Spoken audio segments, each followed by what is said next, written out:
পালং শাক তো অনেকে অনেকভাবেই খেয়েছো, এইভাবে একবার রান্না করে খেয়ে দেখতে পারো। ইউটিউবে এই প্রথম। তাহলে আর বেশি কথা না বলে রেসিপিতে যাওয়া যাক।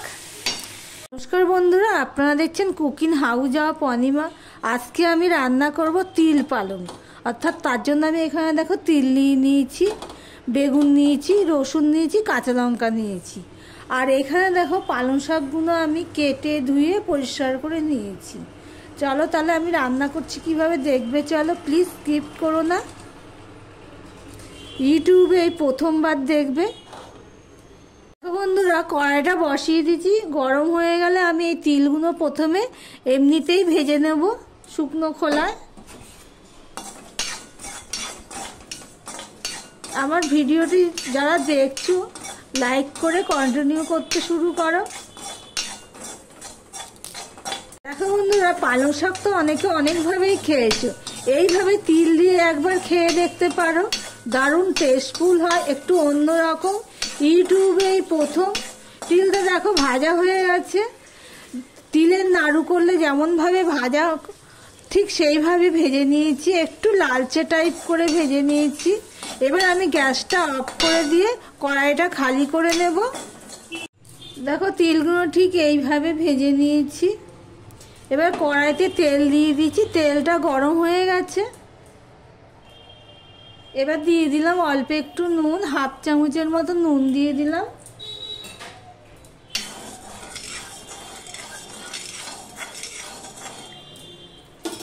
এবার যে বেগুনগুলো আমি কেটে রেখেছিলাম সেই বেগুনগুলো ভেজে নেব।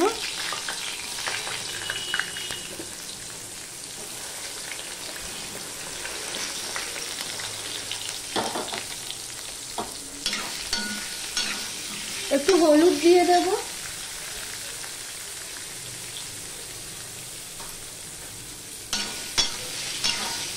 হলুদটা বেগুনের গায়ে লাগানোর জন্য আমি সম্পূর্ণ এভাবে মিশিয়ে দিচ্ছি ভালো করে। তোমরা আগের থেকে নুন হলুদ মাখিয়ে রেখে দিতে পারো, আমার আর মাখানো হয়নি। দেখো বন্ধুরা, বেগুনটা লাল লাল হয়ে ভাজা করে নিয়েছি। এবার আমি তুলে নেব এটা। ঠিক এইভাবেই লাল লাল করে ভেজে নিতে হবে। আমার ভিডিওটি যারা দেখছো এখনো পর্যন্ত সাবস্ক্রাইব করোনি তাদেরকে অনুরোধ করছি সাবস্ক্রাইব করে কন্টিনিউ করতে। বেগুনটা পুরো তুলে নিয়েছি। এবার এখানে আমি কড়াইতে সাদা তেল দিয়ে দিলাম।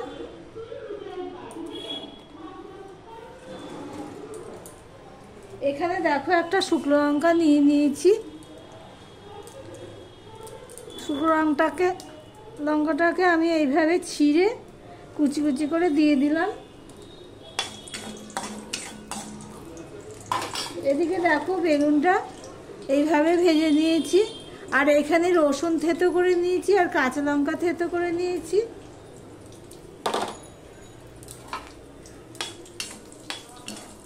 শুকনো লঙ্কা ফোড়ন হয়ে গেছে। এবার যে রসুনগুলো আমি থেতো করে নিয়েছি সেই রসুনগুলো আমি দিয়ে দিচ্ছি।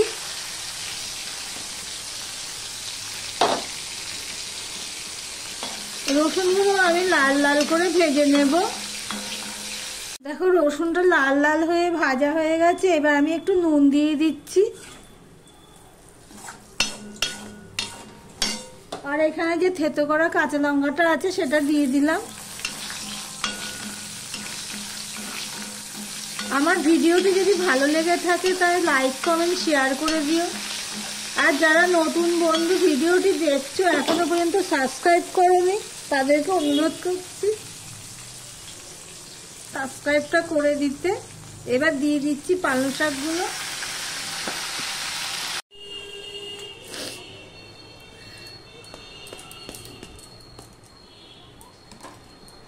গ্যাসের ফ্লেমটা আমি মিডিয়ামে দিয়ে রান্নাটা করব। এখন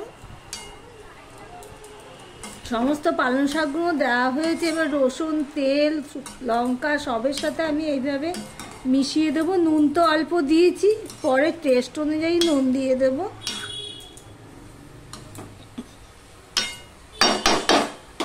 এবার আমি এটা ঢাকা দিয়ে দিলাম তাড়াতাড়ি হওয়ার জন্য।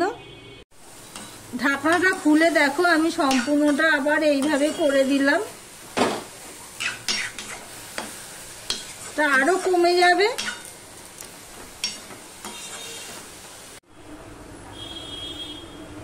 একটু হলুদ দিয়ে দিলাম,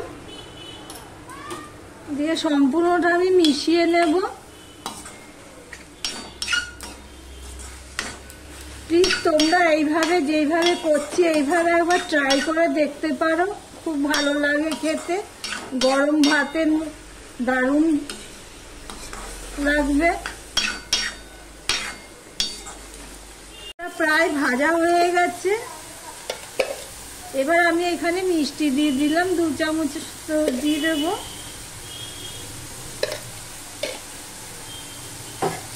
তোমরা তোমাদের স্বাদ অনুযায়ী মিষ্টি দেবে, দিতেও পারো নাও দিতে পারো, তবে শাকে একটু মিষ্টি লাগে। এবার যে আগে থেকে ভেজে রাখা বেগুনগুলো আছে সেগুলো আমি দিয়ে দিলাম, দিয়ে এবার আলতোভাবে আমি এইভাবে সম্পূর্ণটা মিশিয়ে নেব। ওদিকে চিনিটাও গলতে থাকবে। দেখো প্রায় হয়ে এসছে, চিনিটাও গলে গেছে, মেশানোও হয়ে গেছে। এবার যে তিলটা আছে সেই তিলটা আমি দিয়ে দিচ্ছি।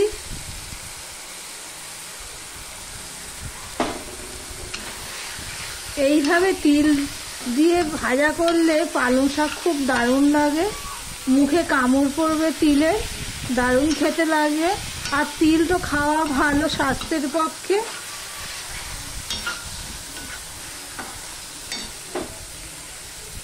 সম্পূর্ণ মিশিয়ে আমি আরেকটু দিয়ে দিলাম। প্লিজ তোমরা এইভাবে একবার ট্রাই করে দেখো, খুবই ভালো লাগে খেতে। সম্পূর্ণটা মিশিয়ে নিয়েছি, রান্নাটা এখানে কমপ্লিট হলো। ভিডিওটাও এখানে শেষ করলাম, আবার অন্য কোনো নিত্য নতুন রেসিপি নিয়ে চলে আসবো।